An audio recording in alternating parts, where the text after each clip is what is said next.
আজকে চলেছি একটা আলু ভেন্ডি রেসিপি নিয়ে। খুব সহজ পদ্ধতিতে দেখাবো কিভাবে তাড়াতাড়ি চটজলদি এটা বানিয়ে নেবেন। আশা করি সবাই ভালো আছেন এবং সুস্থ আছেন। Welcome to NGS kitchen and more. সকলকে স্বাগত জানিয়ে আজকে রেসিপি শুরু করছি। প্রথমেই নিয়ে নিয়েছি বেশ কিছুটা ভেন্ডি। এখানে আমার 300 গ্রাম মতো ভেন্ডি ছিল। সেটাকে জলে ধুয়ে একটি কড়াইয়ের মধ্যে নিয়ে একটু সামান্য নুন, হলুদ আর একটু বেসন ছিটিয়ে এটা আমি ভালোভাবে মাখিয়ে নিচ্ছি। আর একটা কাপের মধ্যে 2 চামচ মতো সর্ষে, তাতে একটু সামান্য নুন এবং 1 কাপ ছোটো কাপের মতো জল দিয়ে আমি ওটা ভিজিয়ে রাখলাম। এবারে গ্যাসের মধ্যে একটা ফ্রাই প্যান বসিয়ে দিয়েছি। তাতে নিয়ে নিলাম বড় টেবিল চামচের 2 চামচ মতো সর্ষের তেল। এটা রান্নাটা আমি পুরোটাই সর্ষের তেলে করব। এবং এখানে আলু যেটা কাটা ছিল সেটা সামান্য নুন আর হলুদ দিয়ে আমি হালকা ফ্রাই করে নিচ্ছি।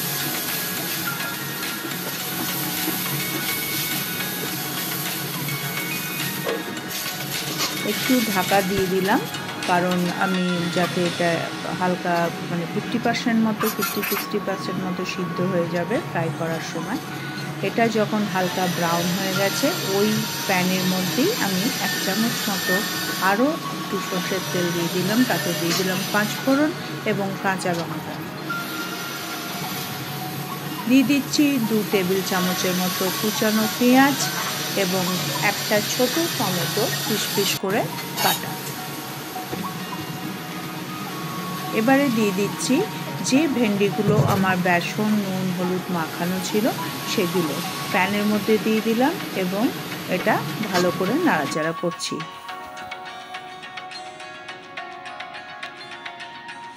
ঢাকা দিয়ে দিয়ে ভালো করে নাড়াচাড়া করে নিতে হবে এবং এইভাবেই কষিয়ে নিতে হবে যাতে ভেন্ডিটা ভালো করে ভাজা হয়ে যায় এবং আলুগুলো পুরোপুরি সম্পূর্ণ সিদ্ধ হয়ে যাবে এবং কষানোটা খুব ভালো হবে।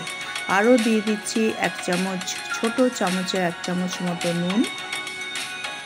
নুনটা বুঝে দেবেন, কারণ আমি আলু ভাজার সময় বা মাস্টার্ড পাউডার যখন আমি জলের মধ্যে ভিজিয়ে রাখলাম তখনও নুন ব্যবহার করেছি। তো সেই জন্য নুনটা স্বাদ মতো দেখে বুঝে দেবেন যাতে বেশি না হয়ে যায়।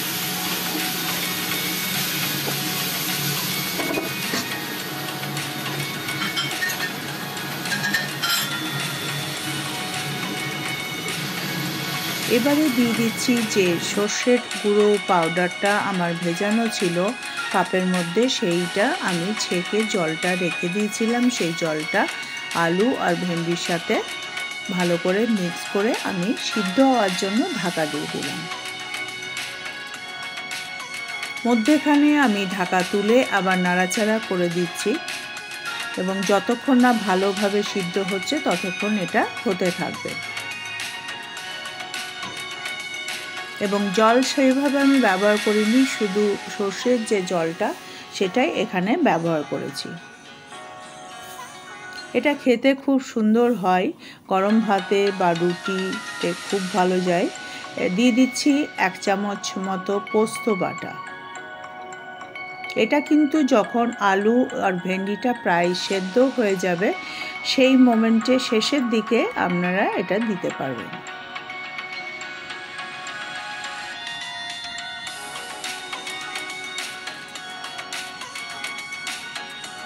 বেশ মাখা মাখা হয়ে এসছে।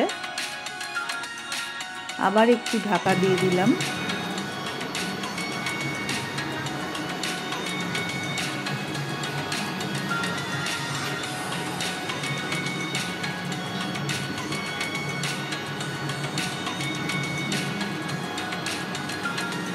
পুরো রান্নাটাই মোটামুটি আমি হাই হিটে করেছি, কখনো একটু হয়তো কমিয়েছি।